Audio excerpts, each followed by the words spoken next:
You all know, and whole of Goa know, that I'm a staunch congressman. I've been in the executive committee for last so many years, continue to be.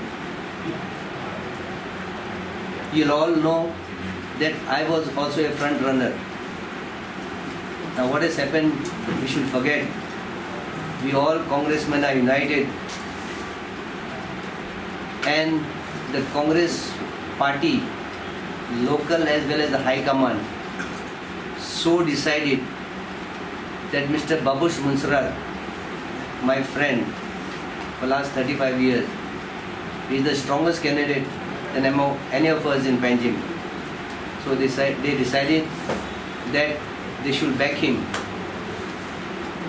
Therefore, I am here to announce my full wholehearted support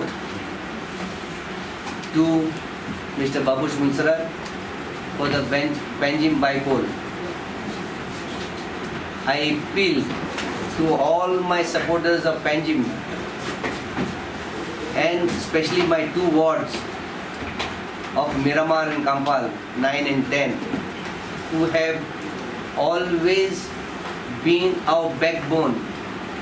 They have elected me 6 times as a corporator of ward number 10, and my wife Ruth Furtardo, they have elected 4 terms.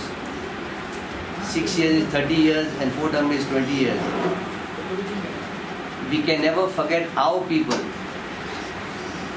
because they are my extended family. No doubt Panjim is also my extended family. There is nobody who doesn't know me in Panjim, because I have stood in Panjim thrice. The last was for Bypoll of Congress against Siddharth. Mr. Babush is on record to say that he will transform Panjim like what he has done in Talegaon.